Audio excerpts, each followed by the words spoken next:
gute Stimmung.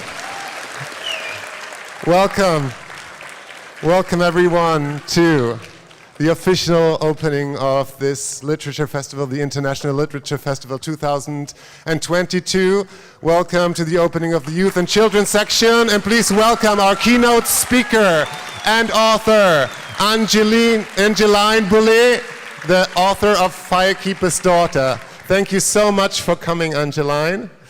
Just a few words about you. This is your first book. I think I can use this microphone now. Hallo, geht das? Nee. Können wir die Mikros umswitchen? Angeline Boulley is the former director of the Office of Indian Education at the U.S. Department of Education. At the age of 55, she wrote her first book, which is The Firekeeper's Daughter. It was translated into German and published by the CBJ publishing house. It went directly on #1 of the New York Times best-selling list. It won the Walter Dean Myers Award for Outstanding Children's Literature, yes! The Michael S. Prince Award and the William C. Morris J.A. Debut Award, and got an honorable mention in the American Indian Library Association in the 2022 Youth Literature Awards. I'm very, very happy that you're here, that you wrote this book, and that you will honor us with a keynote speak. Please give it up once again for Angeline Boulley.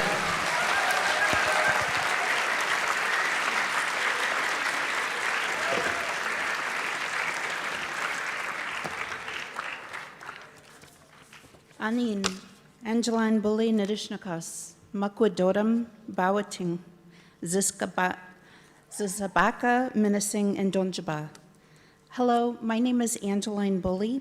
I am Bear Clan, and my family comes from Sugar Island, which is a small island between the United States and Canada. I am an enrolled citizen of the Sault Ste. Marie tribe of Chippewa Indians.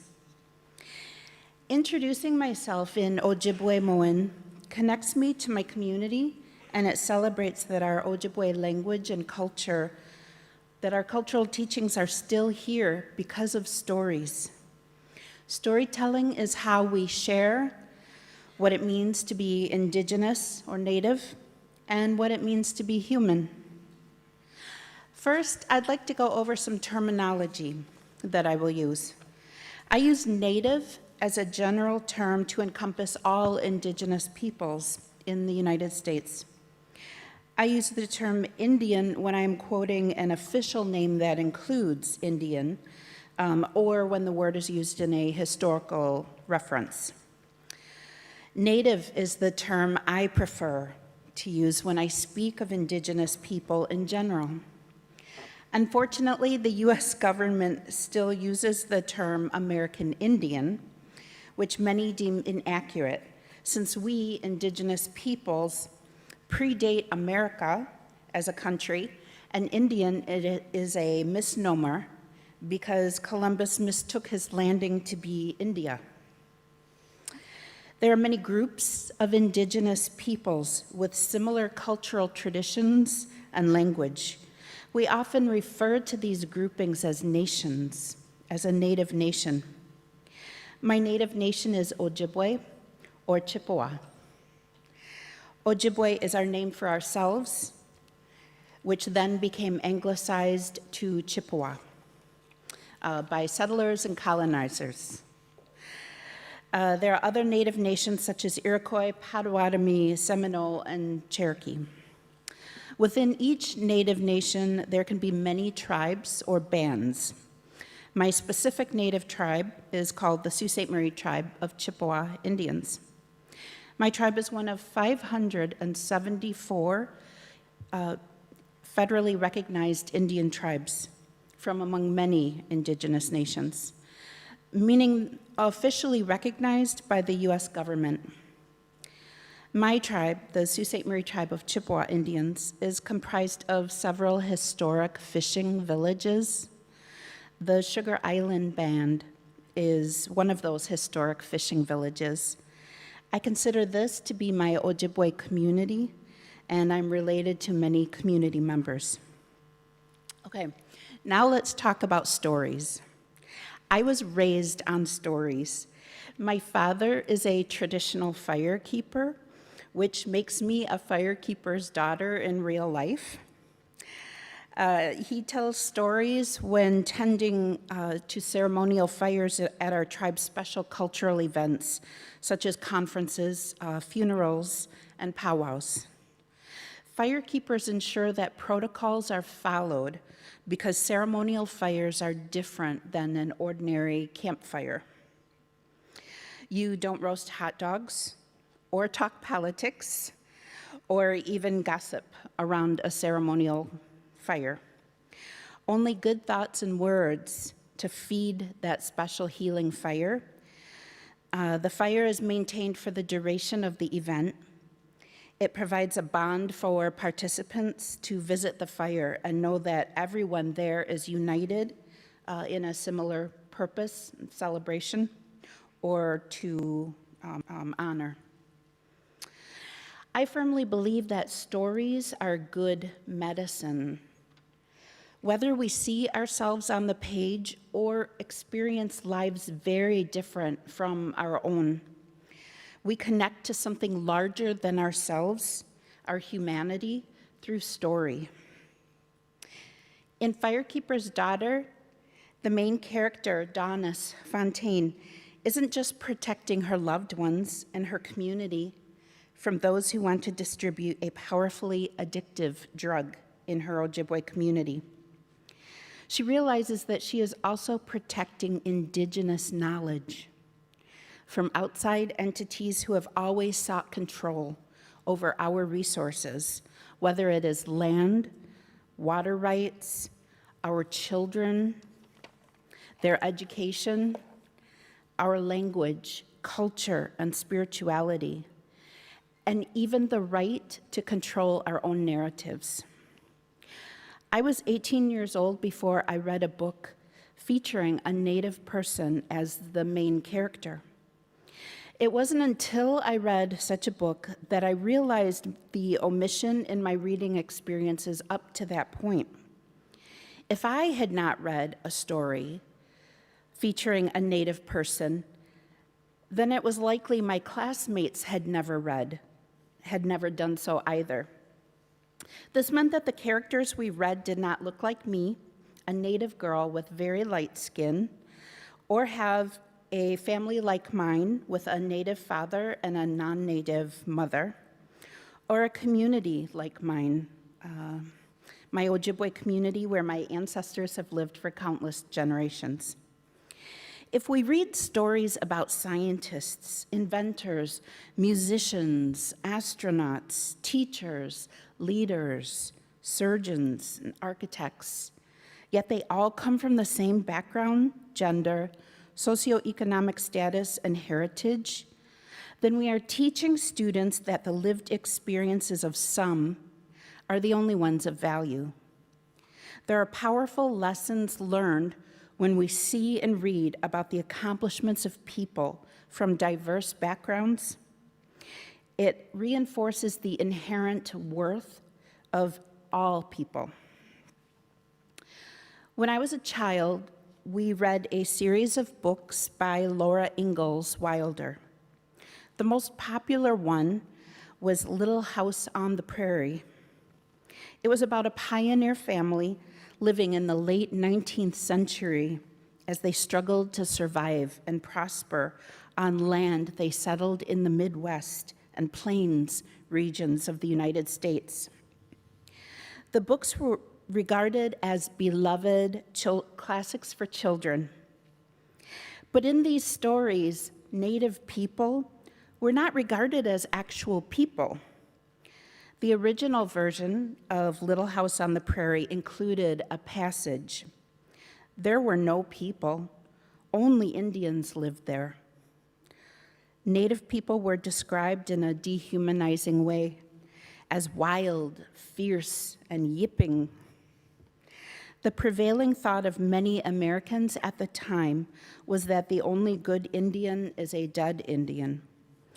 Indeed, this phrase is used on multiple occasions in the Little House on the Prairie books. Ma Ingalls, the mother, is terrified of Native people who would come to the Ingalls home demanding food or other supplies. But this is what the Little House on the Prairie series did not tell you.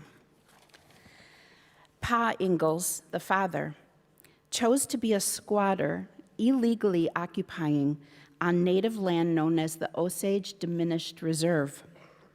It was Indian territory in Kansas that was established by a treaty of 1825 with the Osage tribe, whereby they ceded and sold some land, but kept ownership of a portion, which was called a reserve.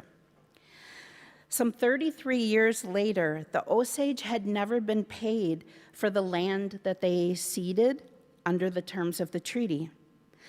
There was much demand for land to be opened up to settlers. Pioneers traveled to Kansas in anticipation of the unceded portion opening up to settlers. But Pa Ingalls, the father, knew it was still Indian territory when he cut trees to build a log home. He treated the land as his own, preparing it for farming, digging a well, and hunting game for food and to sell furs. If you were a native family living on land that you had not ceded, and the U.S. government had not paid for the portion of the land that you already did sell to them over 30 years prior, what would you do? If it was part of your culture to take an annual hunting trip way far west to secure big game, food to last through the winter, and when you returned, there was a pioneer family living and farming on your land in a home built from your trees, what would you do? And if these treaties had provisions where the natives were legally entitled to charge these pioneer squatter settlers rent, how would you change the way you read the Little House on the Prairie story about wild Indians coming to the Ingalls home and demanding food and other supplies? There are powerful lessons students learn in the books they read. When the stories of only some people are taught and not those of other people, our lessons become filtered through a narrow lens. When truth is not taught, then whatever is taught becomes the truth. If you only read about Native peoples from the narrow lens of books like The Little House on the Prairie story, or other similarly filtered, distorted, inaccurate, incomplete, and downright irresponsible stories, then you do not know the truth of Native peoples. You know a curated version that paints Native people either as romanticized, wise, noble, spiritual environmentalists, or as soulless, wild, merciless savages. The truth is neither of these extremes. To formulate an idea of what a Native person is based on these misrepresentations, it does a disservice to actual Native people today. What few stories there are about Native peoples are set in the past or are generalized to include feathered headdresses, teepees, horses, and an inherited leadership that parallels an Indian chief as the king. There are no such things as Indian princesses. It is merely a romantic myth of the beautiful Indian maiden whose worth is based on her physical beauty and proximity to power. With Firekeeper's Daughter, I was determined to write a Native protagonist who was strong both physically and mentally. Daunis is a large woman, nearly 6 feet tall. She is sturdy and muscular, a powerhouse who plays ice hockey on a boys' team. She doesn't have coppery, tan skin, nor does she sing or chant or play the flute, weave baskets, create pottery, or wear turquoise jewelry. And yet, she is a Native young woman. Not half of this and half of this, but an Ojibwe person. She, like me, has heard 1,000 times, "Oh, you don't look Native," because she, like me, doesn't fit the Indian princess stereotype. So we defend our Native identity to explain how we can be Native without looking exactly like the generalized imagery that you were taught. We defend ourselves until we realize that no measure of proving oneself will ever be adequate when the standard is that limited. I do not defend my identity any longer. I know who I am and where I come from. I loved telling Daunis' story because she too comes to that epiphany and claims her Ojibwe identity. Every child deserves to see their lived experiences portrayed in a book. My classmates and I deserved to read stories that featured Native people from a variety of backgrounds, eras, and lived experiences. In this way, we would learn that Native people are not a monolith or a singular story frozen in the past. The more stories from as many different regions and cultures, the better to convey the diversity of Native peoples. There are 574 Native tribes that are formally recognized by the United States government. Each has its own history, language, or dialects, form of governance, cultural teachings and traditions, and eligibility for citizenship. Even within tribes, there is much diversity. I share this with you to counter the misinformation that harms Native people. Author James Joyce wrote, "In the particular, we find the universal." I sought to tell a very specific story set in my Ojibwe community, full of nuances, uncomfortable truths, and joyful moments. And in that specific story, I hoped for readers to connect with Daunis and to feel as if they truly know and cheer for this young woman. I hope I've told a story through Firekeeper's Daughter that sparks an interest in learning more about Native people, particularly stories about Native children and teens, authored by Native writers. Representation in children's literature matters. Telling stories that portray Native characters as fully developed, complex, flawed humans helps counter the books, films, and other media that perpetuate inaccurate information. In closing, it is by reading about the lived experiences of other peoples that we develop awareness, understanding, empathy, and compassion of other children, cultures, and nations. Miigwech, thank you.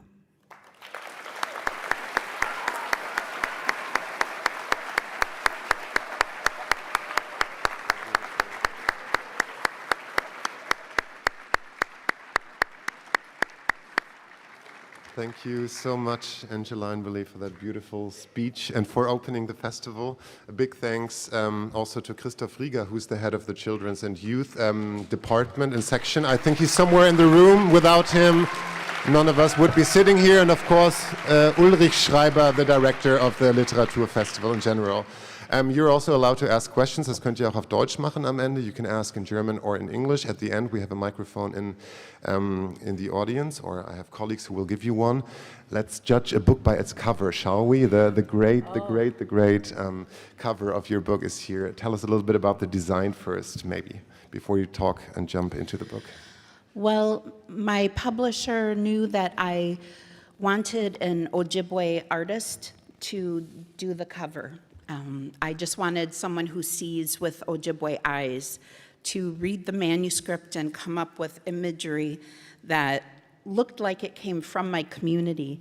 And so they picked an artist, his name is Moses Lunham, and he came up with this. And what I love about it is that it's so striking, and but the more that you read the book, the more you notice different things. So The butterflies, the faces, I took those as meaning Daunis's native and non-native sides, and you can see the difference in the skin tone to kind of relate to that. There's a bear in the design, and Daunis, like me, is Bear Clan. And Raven also plays an important part in the story, so Raven is included. And then, of course, the fire, tying into her name of Firekeeper. And the sun, because she starts every day with a prayer and then goes for a morning run. Mm-hmm. I said before that before you wrote this book, which is your first, you were the director of the Office of Indian Education of the U.S. Department of Education. What does that include? What exactly did you do there? Can you tell us a little bit? So my office worked, we awarded about $200 million a year in grants, funds to public schools. So 93% of all Native students in the U.S. attend public schools, and then about 7% attend federal schools for Native children. And so we would award these monies to help the schools do a better job of teaching Native students and about Native peoples. And you also said it in your beautiful speech that it's in your interest, or it's actually a fire in you, that you want to make Native stories more diverse, or contribute to the fact that Native stories are actually told. You talk a lot about the cliches that we have from, let's say, Western media or US media. Now, when was the first time that you started thinking about writing this book? It's a big book. It's an epic thriller, actually. If you haven't read it, absolutely dive into it. It's a page turner. When did you start thinking about writing it, and how long did it take you to write that? I was 18 years old when I had the idea, and it started with a good friend of mine who went to a different school, and she told me about a new boy in her classes that she thought I might find attractive, and I was interested, but the more she talked about him, she said, he didn't play any sports, and he became friends with people who drank a lot and did drugs, and I thought, no, okay, I'm not going to meet him. And then at the end of the school year, she told me that there was a law enforcement, a drug bust at her school. And it turned out that the new boy, had actually been an undercover police officer. And they even had a school assembly where all the students came to an auditorium, and he came out and introduced himself and said what he had been doing. And when she told me that, I remembered thinking, what if we had met, and what if we liked each other, and what if he needed my help? And that was kind of the spark of an idea of, why would some undercover drug investigation need the help of an 18-year-old ordinary Ojibwe girl? Mm-hmm. Not to give away too much, but like Jamie is the character in the book. That is exactly that. She's, yeah, you can clap. Party crowd.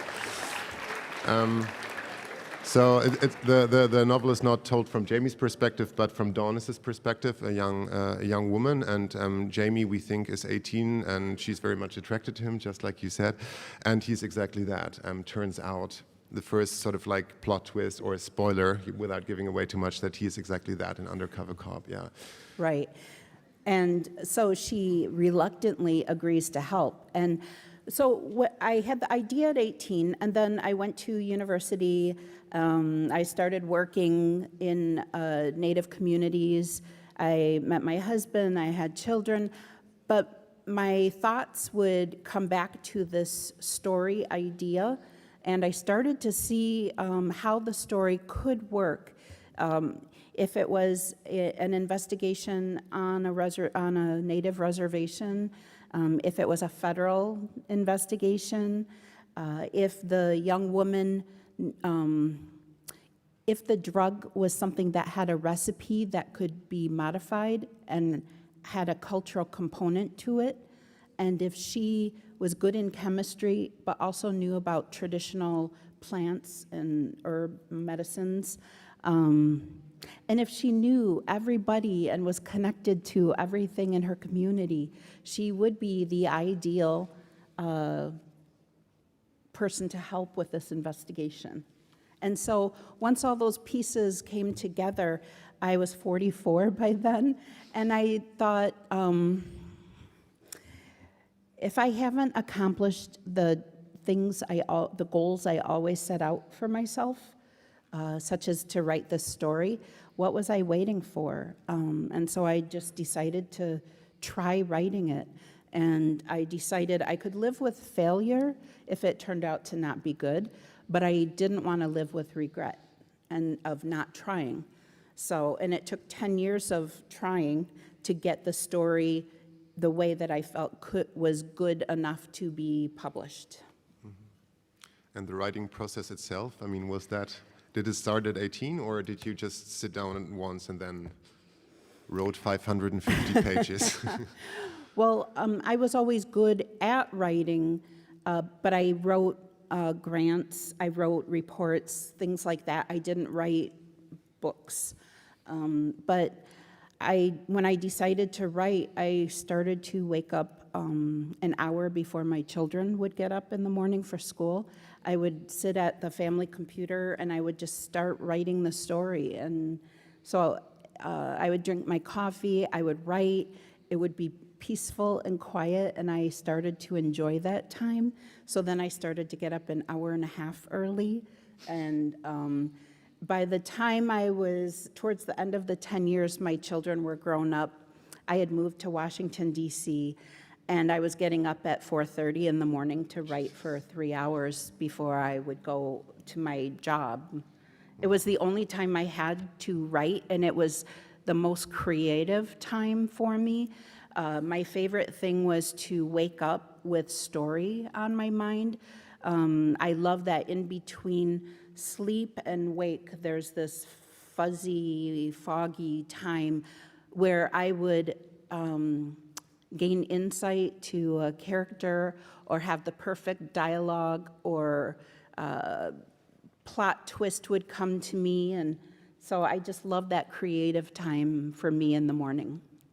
That's pretty amazing, and what a commitment. I would like to know, you brought a slideshow actually. Angeline brought some slides to show us, but before we do this, you already tackled some of the issues of this community that you actually come from and where the novel is set. I think it's very important because I personally didn't learn so much about the rules of the native people in America, but just maybe can you raise your hand if you are having history lessons at school where you are being taught about the native people of the North American continent? Habt ihr Geschichts-LK oder sowas? Ein paar Leute, 1, 2, 3, genau. Native, ich hatte es nämlich nicht, I didn't. We talked about Martin Luther King, the Vietnam War, but that was something that I hear from, jetzt ist keine Einladung, eine Diskussion anzufangen. What is it like at the curriculum of the U.S. schools? Is the history, the real history of the native people taught there? No, it's very much teepees and headdresses and some negative things, and not truthful things about treaties that were broken by the government and never not followed through on. Those things weren't taught. And so that's where books are so important. Books, and now film, movies, and series can tell more truthful stories and educate people about what it really is like in a native community. Mm-hmm. And to come back to my point, the native community is that of Sugar Island, or it's Yeah. close to Sugar Island. It's in the very north of America, close to the border Yes. of Canada, in the state of Michigan. And there are a lot of certain rules or well, you depict the native community very specifically, and a lot of things I never knew, like special laws, special kind of registrations or enrollment and memberships. Maybe before we start your slideshow finally, you can tell us a little bit about the specific things, what it means to be part of a tribe, or like having to actually get enrolling in a membership of that, yeah.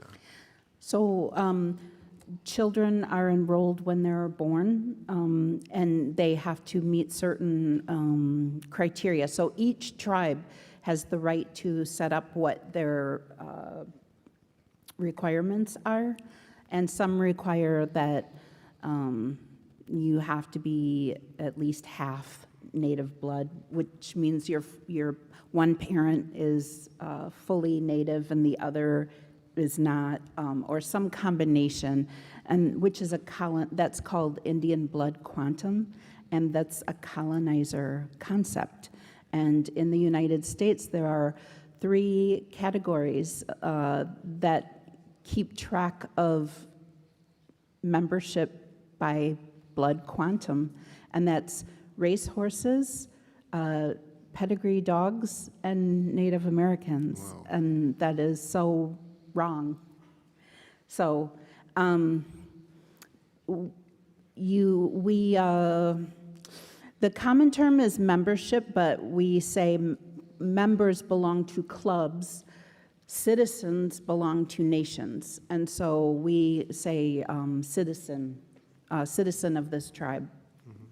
The story, or the novel also talks about sort of like the competition between, I would say, federal system also of police or of investigation, and also you talked about a different school system, and there is something, I don't know what's the original, I read the German translation, pro Kopf, per head. There is sort of like a money given to native people. Maybe you can talk about sure. these, first of all, the police system, or like, the other institutions that are connected to the larger federal state. Way back in 1885, the United States Congress passed a law called the Major Crimes Act, and what they did was they picked, at first it was 7 crimes, and now it's many other felony crimes that were so serious, only the federal government could prosecute for these crimes on native land. Native peoples could not exercise their jurisdiction, their authority over these crimes because they didn't feel we were competent to do so. So so now what we have is in the United States, we have where land belongs to the tribe here, but not here, here, but not here. And so it looks like a checkerboard or a chessboard of pockets of Indian land and not native land. And so if a crime happens to a native person or to a native person on that tribal land, that's where the federal government decides whether or not they're going to prosecute. And there's not near enough money put towards prosecuting crimes. So many criminals know that they can commit these crimes and that they will most likely get away with it. It's so interesting, yeah. Maybe we can start with a Sure. slideshow a little bit and then go back to the crimes of the Firekeeper's daughter. Not her herself, but the novel, of course. Okay. Ja, können wir die Präsentation starten? There we are. Oh, yes. So my story starts out, I began as a secret and then a scandal. Next slide. So when I was writing over those 10 years, I discovered, I didn't know this was a real thing. I thought I discovered it. I had one child who loved Harry Potter and one child who loved Star Wars. And I said, you know that those are the same story. This average person gets this call to adventure. Their uncle doesn't want them to accept this challenge.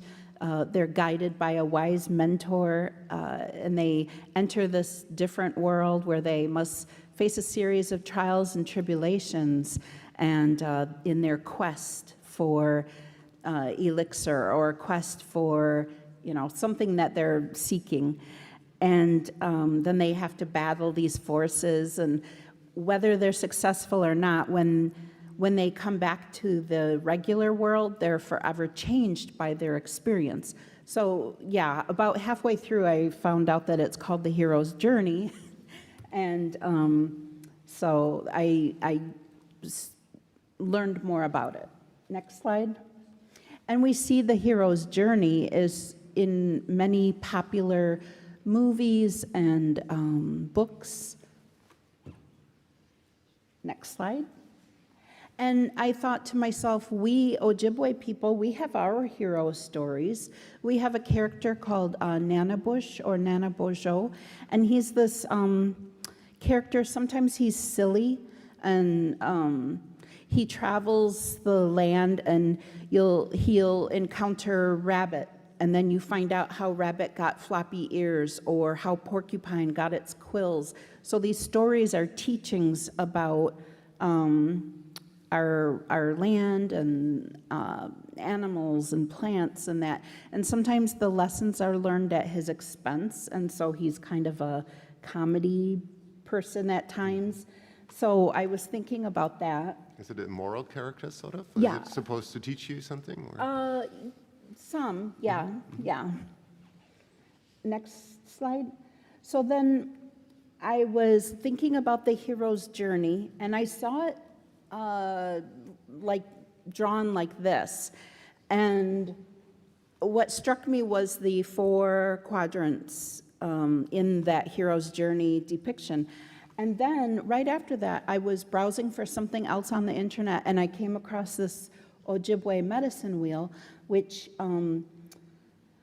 it includes so many teachings about our culture. So the 4 cardinal directions, east, south, west, and north, the 4 traditional colors, the 4 stages of life, the 4 races of man, all of these different teachings. And I thought, wait, if I put this over this, I could tell the hero's journey from an indigenous cultural framework for telling this hero story.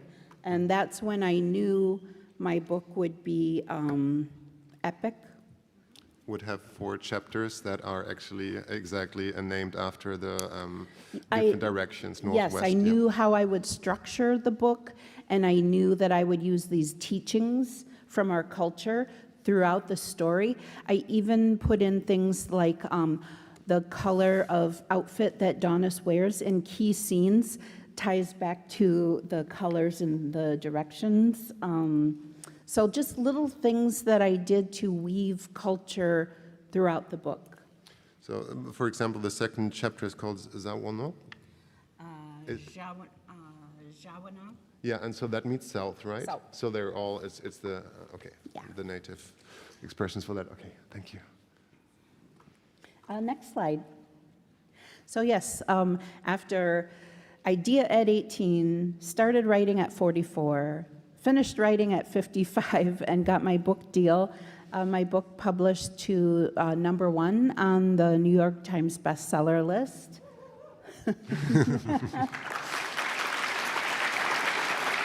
Thank you. It also gives all of us hope that, you can publish your first bestseller at the age of 55. Yes, that's very relieving. It's never too late to pursue your goals. It takes hard work, and there are things that aren't in your control, but the things that are in your control, yeah. So, next slide. And I enjoy connecting with readers and talking about the story in the ways that it connected to them. Oh, and I never answered your question about per capita payments. Mm-hmm. So not all tribes. Some tribes have gambling casinos on their land, And most don't perform very well because reservations are typically in very remote areas, so they don't get many customers, but they provide jobs for tribal citizens. But for the few tribes in the United States that do have a great location, their casino generates a lot of profit. And so a few tribes, not all, just a few, they decide to share those profits with their citizens. And so their members will get a check every week or every month or every, for a certain percent of the profits. And so I had never read a story about a Native community that talked about that aspect of it. And some people think that money will solve all problems. And I wanted to show that money can help with some situations, but it also creates other issues in the community. And so that's why I wanted to include that. And, and that's my dad with me when I was a little baby, and then the day that my book was published. So he is a firekeeper. Thank you so much for doing that and for showing us.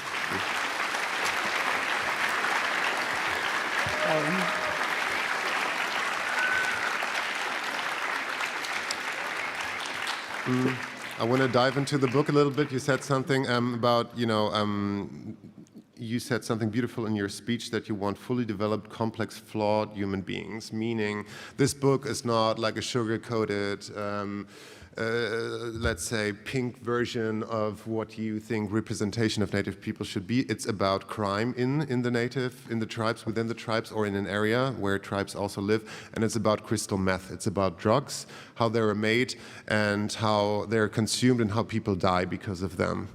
And let's talk a little bit about crystal meth, maybe. Why is that? Or this drug, especially at the border of Canada, I think, has, it's a huge area where it's not only cooked but also distributed, and where it destroys people's lives, and that's sort of the core of the Firekeeper's Daughter. Can you tell a little bit about that? Sure. So living in a community that is right at the border, the international border between the U.S. and Canada, there are different laws for, in the United States, at that time, they had recognized that certain medicines, cold medicines, antihistamines, could be, or pseudoephedrine, could be used to make crystal meth. So they implemented where you could only buy, a certain amount, and you had to show your identification.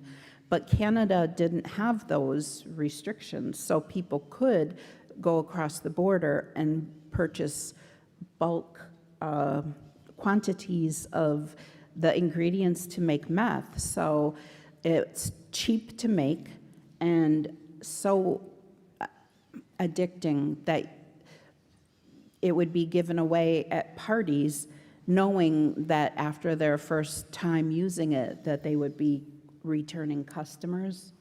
And so I just wanted to use that as the drug. That's why I set the story in the year 2004, because that's when meth was really growing in use in the United States, and it's also when some gambling casinos did very, very well. So it was kind of this money, drugs, and coming together like that, and the dangers and catastrophes that could happen. Mm-hmm. I was wondering about the year 2004 because I wrote it down. It's very specifically actually a historic novel already, because it's, and I didn't understand why, but now you told me it has to do with that. Yeah, the drugs, the casino profits, and also I needed GPS technology to be present, but not. We didn't have smartphones. Our phones didn't track satellite position. So I needed technology to be more in its infancy than fully developed. And so those were reasons why I wanted to set that story then. Shall we hear a little bit of the novel? Would you Yes. mind reading a bit? Do you want to introduce that, or shall we just talk about it later? Page So 29. first, what, do you have I have it written down. It's 29, page 29. Page I hope 29. it's, yeah. And Starting from after dinner. Okay. And, Until All right. 35, tell Jamie. okay. Until when? Page 35. Oh, okay. Tell Jamie. Okay. Oh, I've got it. Okay. After dinner, I borrow Mom's car to drive the twins home. I'm planning to stay the night at Auntie's, like I do every few weeks. Even with Pauline and Perry acting up in the back seat, the ferry ride to Sugar Island is like a 5-minute meditation. I wonder if it was the same when my ancestors crossed the choppy water in birch bark canoes, if their hearts lightened because they were coming home. I glance over to the car next to me and spot Sini Nimki. I quickly look away and hunch down in my seat. Sini recently turned 60, officially making her an elder. She's a mentor to Auntie and works in the tribe's traditional medicine program. She once yelled at our tribal youth council for sitting down at a community event while there were elders standing. Even when I scrambled to my feet, she eyeballed me the entire time. I cried in the bathroom afterward and have been treading carefully around her ever since. 2 dogs, Elvis and Patsy, bark at Mom's car as I pull up Auntie and Art's winding driveway, which opens to a chalet-style log home overlooking Canada to the north. The front yard is bookended with a pole barn garage and an elaborate treehouse. As soon as I park, the twins tumble out of the car and pull me towards the treehouse. Their favorite game is Castle, where we fight imaginary dragons and trolls down the entire length of the tree fort. My battle cry is always, "We don't need no stinky prince." Perry's a believer, but Pauline takes some convincing. When Auntie comes home, I help with the girls' bath time and story time. After we put the girls to bed, I help my aunt fold laundry at the granite island in the kitchen. "So you excited about Lake State?" Auntie asks. "Yeah, Lily and I registered for classes, but my schedule's totally screwed up," I whine. 11 credit hours isn't full time. What if I can't get into that one biology seminar? "You worry too easily about shit. Lake State's not gonna screw you over. Your last name is on a dorm, for crying out loud." I fall silent and focus on carefully folding one of Perry's t-shirts. After a minute, Auntie gets up and fixes a cup of lavender tea for me. She sets down the mug and smooths my hair. Sometimes when I'm around my Firekeeper relatives, my older cousin, Monk, will call me Wabish Kaman. This is a difficult one. Wabish Kamanish Tanish, when Auntie is out of earshot. If she ever heard him call me white sheep, even when he's Gishkawebi, he'd be leaving the party with 2 black eyes. But every once in a while, Auntie herself makes a comment with an edge in her tone that sinks to the pit of my Fontaine stomach. Art comes in from his garage workshop and greets me with a bear hug, breaking the awkward silence in the room. Even if I hadn't known where he'd been, the smell of orange hand cleanser, burning sage, and WD-40 would have been a dead giveaway. When Art kisses Auntie, she relaxes into a softer version of Teddy Firekeeper.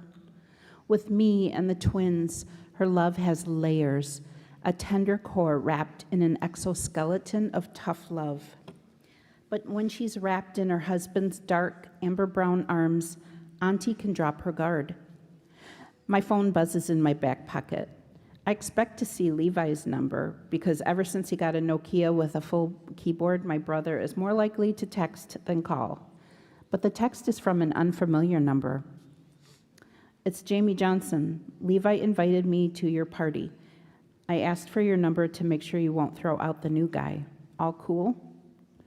My first thought is, Jamie texted me? My second is, what the hell is Levi up to? And my last is, who else did he invite? The party Levi apparently told Jamie all about isn't exactly supposed to be a party. Lily and I sometimes sleep over at my grandparents' house, and we help ourselves to the liquor cabinet and wine cellar. We're supposed to make sure everything is fine at the big house since no one is living there. Mom won't consider selling it because she thinks Grandmary will want to move back once she's recovered. I can't bring myself to say anything to her about that yet. Lily had the idea we should invite a few friends and celebrate my decision to go to Lake State. Asking Levi to get us beer was probably not my smartest decision. Art chuckles. That's one conflicted reaction to a text. They're both watching me. I stuff my phone into my pocket, feeling my face heat up. Probably the new soup I met today, Auntie says with a smirk. Cherokee. His name's Jamie. I'm nosy about his scar. Auntie describes it to Art, ending with, that cut is too straight to be accidental. His uncle is taking Uncle David's job at Sioux High. My voice catches. Life moves forward, Daunis, Auntie says gently. But it's so unfair, I say. I frown to keep from crying as Art gives me another bear hug. I don't remember fairness being one of the 7 grandfathers, Auntie says. The 7 grandfathers are teachings about living the Anishinaabe Mino B'Madzuin, our good way of life, through love, humility, respect, honesty, bravery, wisdom, and truth. I include one in my prayers each morning to help me become a strong Nishkwe like my aunt. I get her point. Auntie's right, as usual. Maybe my mother isn't the only one having difficulty moving forward from unfair events. We hang out until Auntie and Art say goodnight and head upstairs holding hands. I begin to get ready for bed, but before I plug my phone into the charger, I reread Jamie's text. I think back to today on the ice when I first met him. Before he even opened his mouth, I'd already heard his name plenty of times, from Levi, and always with an odd tone. According to Levi, Jamie showed up at the open camp right before the team was announced. The superiors had already hosted their pre-draft camp, goalie camp, and invitation-only camp. For a nobody to make the team as a walk-on from open camp, he had to be fantastic. I review what little I know about Jamie, gathered from rumors and our brief conversation. First, I remind myself firmly, he has a girlfriend. He also has an interesting scar on his face. He used to be a figure skater. He's Cherokee, but isn't connected to his tribal community. I wonder if it was hard to move around all the time. I wouldn't know. I've lived in the Sioux since I was 3 months old and have always been surrounded by family. The Firekeepers are one of the oldest families on Sugar Island. In addition to the dorm on the hill with my grandfather's name, there are streets in town named after Grandmary's people. They were some of the first French fur traders who showed up centuries ago along with the Catholic missionaries. I'm definitely local. Yet even with such deep roots, I don't always feel like I belong.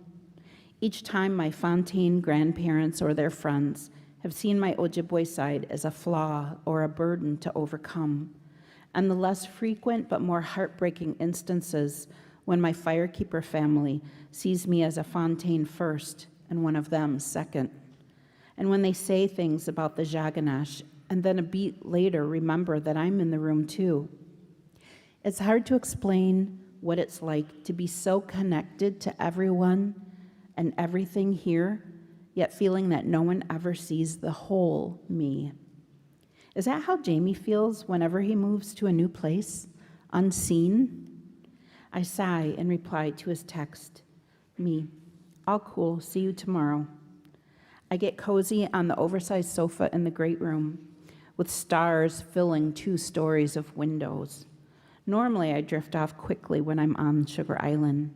Tonight, however, curious thoughts about Jamie Johnson seesaw with concern for Travis and about how his decline is affecting my best friend. Plus Levi's action. Inviting Jamie and sharing my cell phone number, it seems suspicious. My brother always has an agenda. Auntie's footsteps on the stairs wake me. It's still dark with even more stars than before. I'm instantly alert at the sound of her voice, low and harsh, whispering through gritted teeth. Where? Tell her not to go anywhere. Yes, I'm on my way. No, you keep her away. Because it's a blanket party, not a murder scene. Damn it, I'm on my way. I bolt upright, but Auntie just shoots me a warning look and keeps walking past the sofa. I quickly get up and follow her into the mudroom, my heart beginning to pound. A blanket party is when a guy does something bad to a woman and her female cousins take him into the woods, rolled in a blanket, and beat the mowing out of him. I asked Auntie when I first heard about it. She called it Nishkwe justice. Lily and I made a pact that if either of us finally got to attend one, we'd tell the other about it. Take me with you, I plead, as she rummages for her keys. Lily is usually the one who tells me about res happenings. This would be a chance for me to have something exciting to share with her for once. Auntie's my only entry to Ojibwe ceremonies.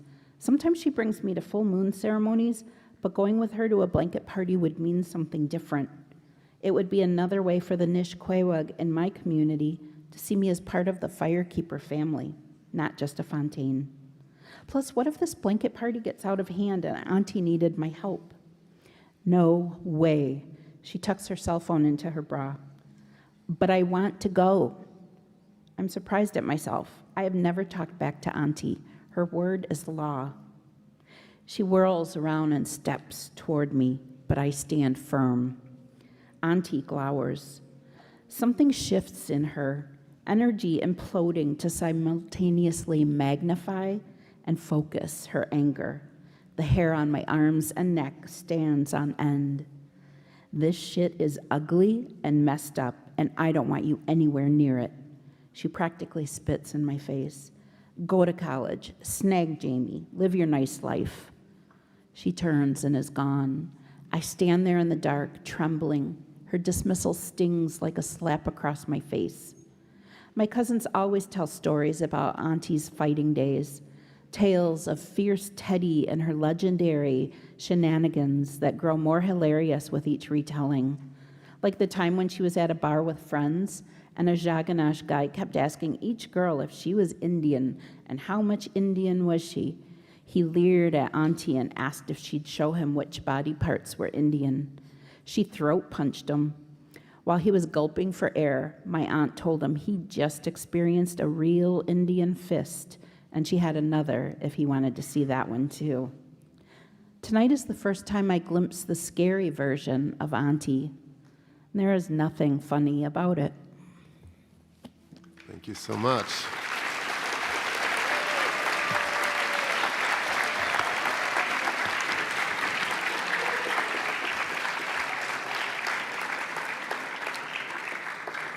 So if a man does something bad to a woman, the women of the tribe gather, roll him up in a blanket, get him to the woods, and beat him. Is that so? Is that a real thing?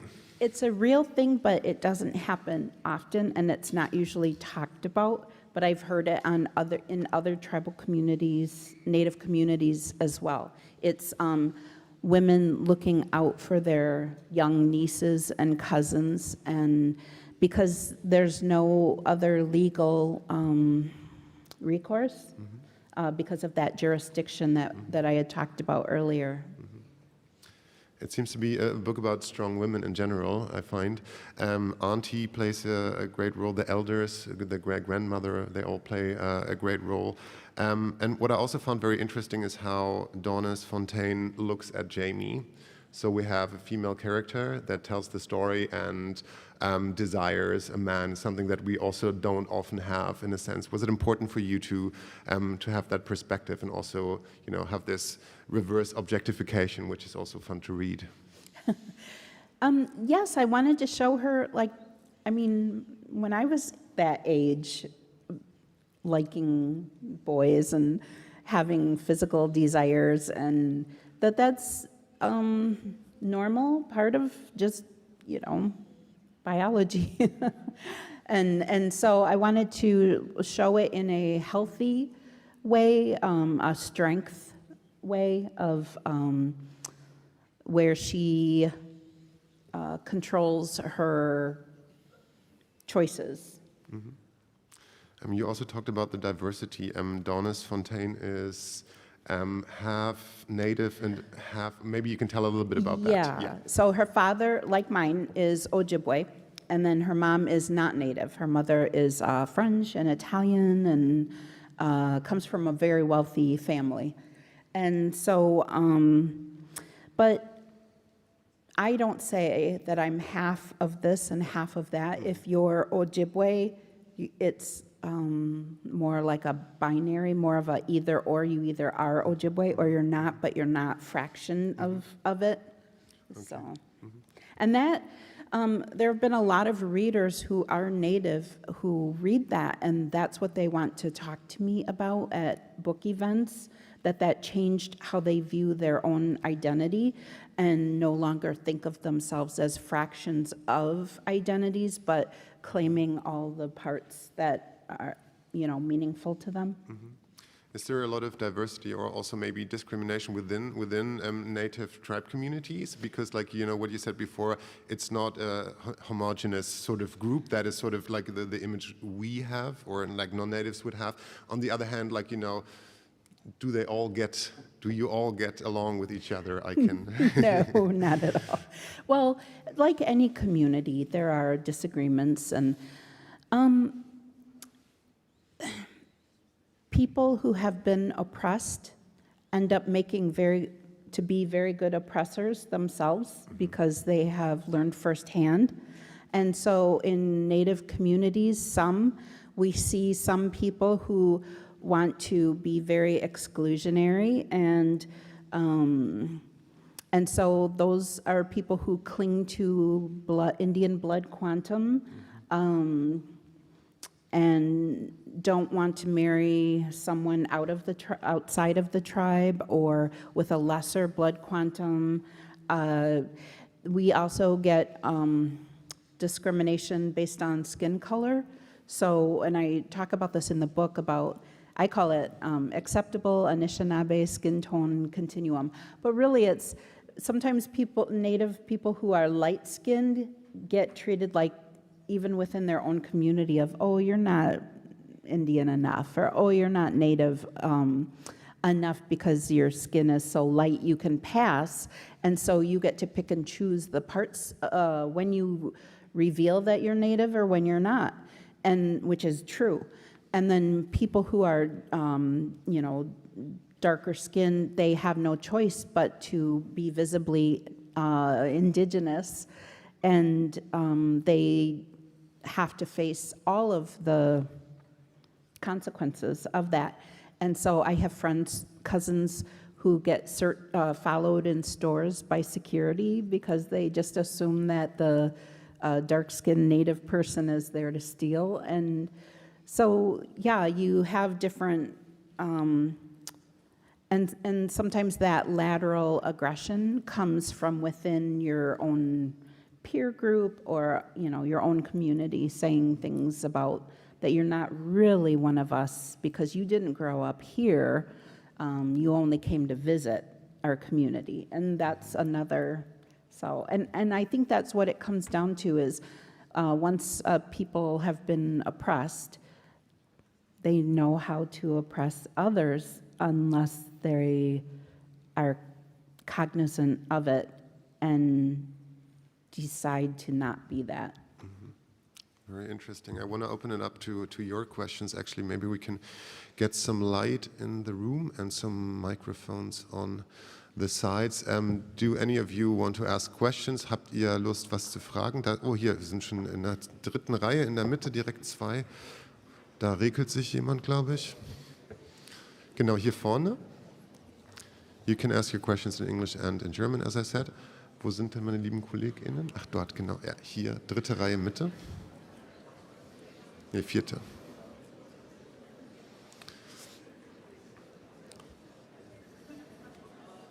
Hey.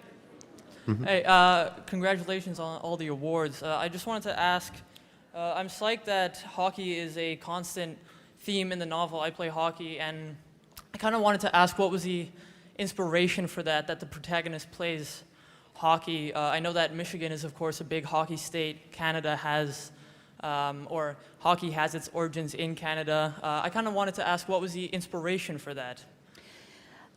I wanted to get at power structures and the ways in which athletes receive special treatment and perhaps not face consequences for bad behaviors, and how that grows. And so in my community, hockey is the ones that are the superstars. And so I wanted to show when a person has that talent, they get special treatment, and sometimes it can do damage to their character if they're always treated as special because of the skill. We do a great disservice sometimes to athletes when we hold them accountable only for their skill and not for their conduct. And the inspiration when my sons were in high school, there was a girl who there was a boys hockey team at the school, but no girl hockey team, and she was so good. She was the only person in the first year of high school to make the team. Like, not even boys in her grade made that team. And she played all 4 years of high school on the boys team. And her name is Abby Rock, and she's Native. And she made the U.S. Women's Olympic hockey team in the most recent Olympics, and which won a silver medal. And so I just loved the idea of, it was another way to show Daunis being connected to everything and everyone in the community. And so for her to be a powerful hockey player was another thing too, to show also that she can also be very vulnerable and still be susceptible to the crimes that happen to so many Native women. So I wanted to show, those were the reasons why, and so.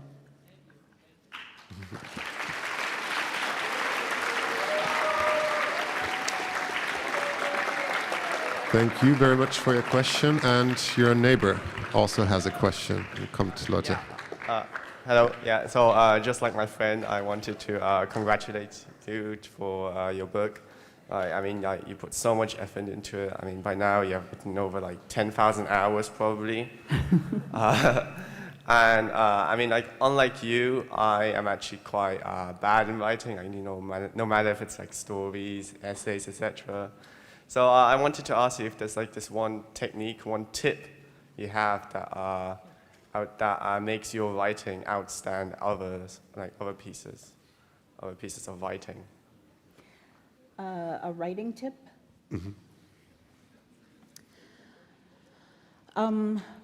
Write freely. Don't edit yourself as you're writing.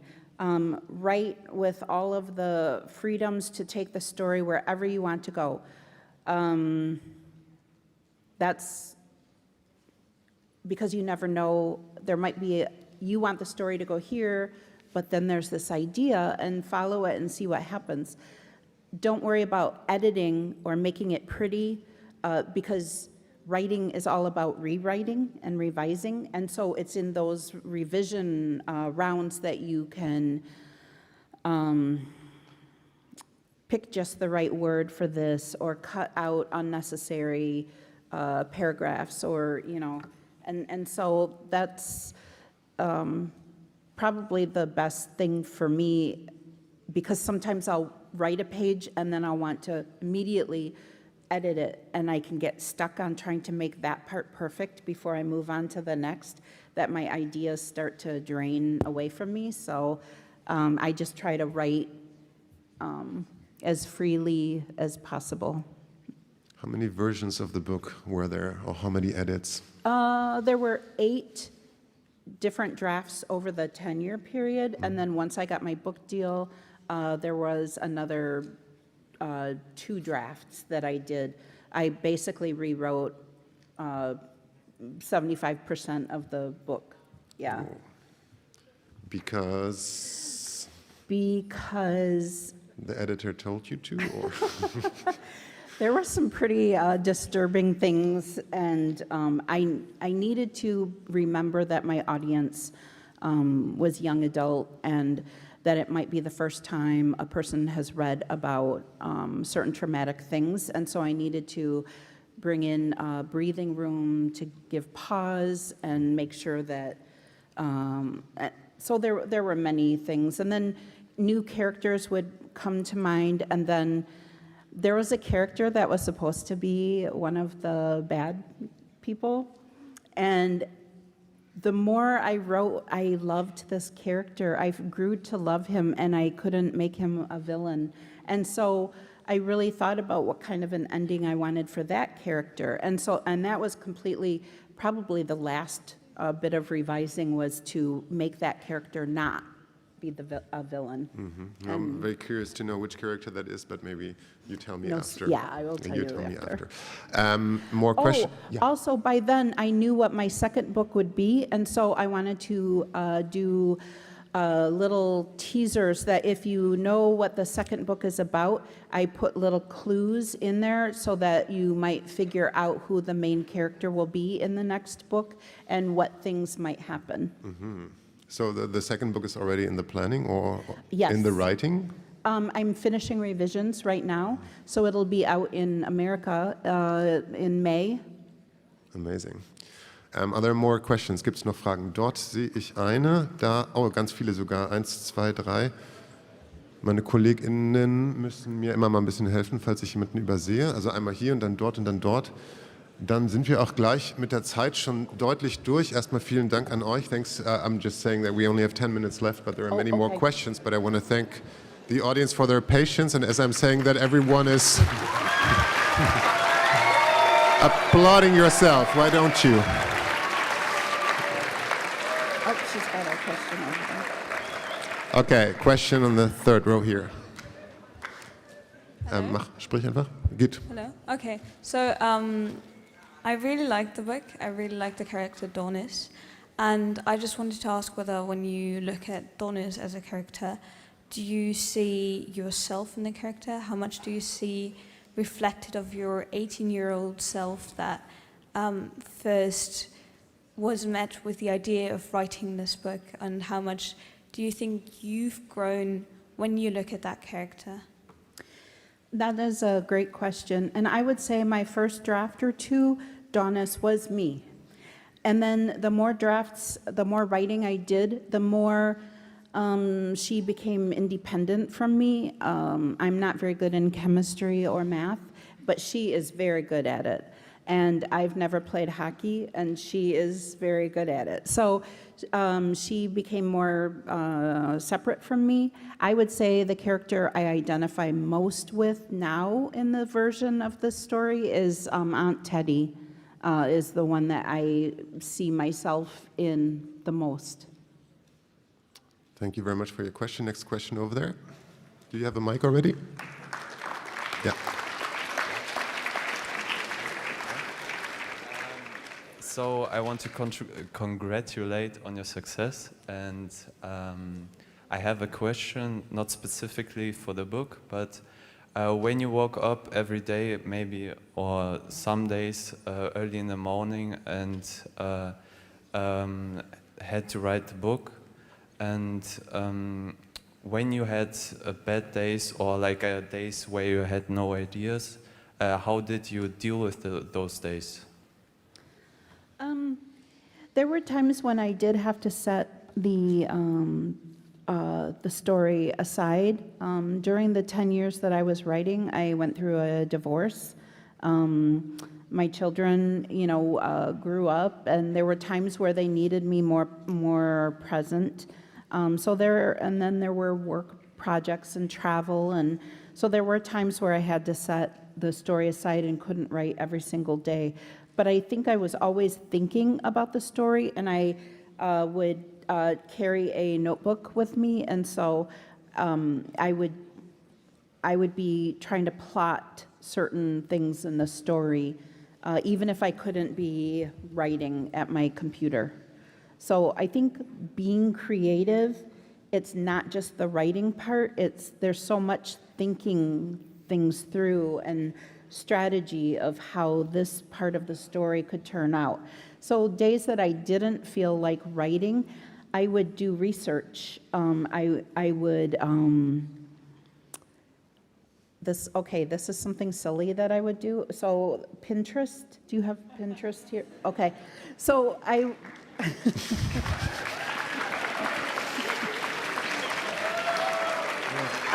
would go on Pinterest and I would pin actors who should play different parts in the story and different examples of like Aunt Teddy's house or this or that.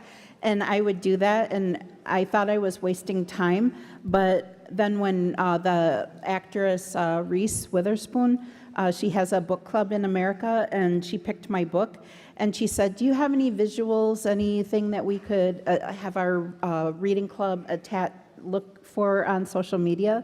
And I said, I have Pinterest pages about this, and the only bad thing is that since I'd been writing for so long, that the actors I first thought of to play certain roles, they're now too old for so I had to get new. And so we haven't mentioned Netflix. The adaptation that Barack and Michelle Obama took your book and are making a Netflix series out of it. How much say? Well, congratulations on that. Läuft bei ihr. How much say do you have in the making of that? Not much. When an author sells the rights, unless you are a very famous author, when you get that deal, your negotiating power isn't, you have to sign away a lot of control. So I will be an executive producer on the series, but I don't know what that really means. And then I'll be a script consultant, but I didn't want to be a screenwriter because I want to write more stories. I have 4 books in my mind. Each one is a different main character, but they all are connected to what happens to Daunis in this book. So, yeah. So it was right after I got the book deal in the United States. 2 weeks later was the film deal. And I had a phone call with the production company, Higher Ground Productions, which is the company that Barack and Michelle Obama started. And so after the phone call with the executives, they weren't on the call, with their executives, my agent called me and said, I didn't want to tell you this before, but the company doesn't move forward unless both Barack and Michelle Obama love the book. And she said, President Barack Obama will be reading your manuscript this weekend. And so I reread my manuscript that weekend, and when I would get to certain exciting parts, I would think, did he read this part yet? And then when it came to the intimate scene, I was like shy and just, did President Barack Obama read this sex scene? So. Were you in touch? Did you call him? Barack, No. how did you like it? No, but I'm sure that I will meet him at the premiere and things like that. So. Cool. Maybe one last, ja. Eine allerletzte Frage, da hatte sich nämlich jemand schon sehr lange gemeldet, da drüben, glaube ich. Ist da noch? Is there one last question? I think I saw one hand raised. Ja, super. Dann steh am besten mal kurz auf vielleicht, das wäre super.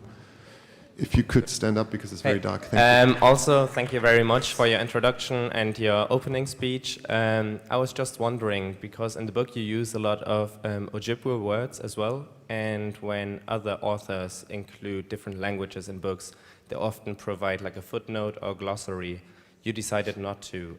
Could you shortly explain why you decided not to? Thank you. Because using a glossary centers the story in a non-native gaze, and by not including a glossary, it centers it in a native gaze. And I challenge readers that if they wanted to know more, they could look up more. But I felt that to provide a glossary it would be like telling a native story, but through the eyes of someone who's not native. That happens in so many books and movies. And I wanted the story to be fully centered on the native identity, and that meant, to me, not providing a glossary. Now, I have to mention something because you read the English version, right? You read the book in English? Yeah, there is a glossary in the German version. I wanted to ask you about this. So that was definitely not your idea, but like the publishing house's idea? Okay, all right. Leaving it there. Noch eine allerletzte Frage, vielleicht one very last question over there. If you could stand up, that would be amazing, then we could see you. Thank you. Does this work? Yeah, good. I've got one question. What happens if a Native American experiences or commits crimes in federal or non-tribal territory? What happens if a native commits a crime not on native land but on federal land, right? Oh. Who's in charge?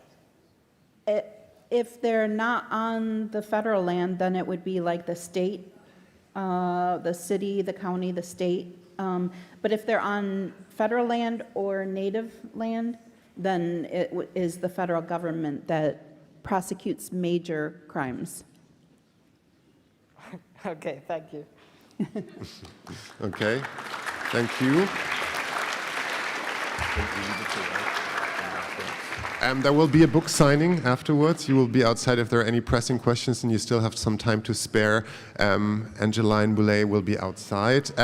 Before I say goodbye, I would like to know who here is a native speaker? English speaker. Who grew up with English? That's not so many people. I want to congratulate you and also all the rest for, like, you know, in a 650 German students listening 1.5 hours only English. Congratulations to you, but mostly congratulations to Angeline Boulley. Thank you very much for coming. Thank you. Thank you very much. Thanks so much. There will be more talks and workshops with you. Check out the homepage ILB.de, I think. And this was only the very beginning of the festival. It will go on for another 11 days. Come again. And ja, jetzt ab in die Schule, ne? Oder? Ja. Nein. Thank you.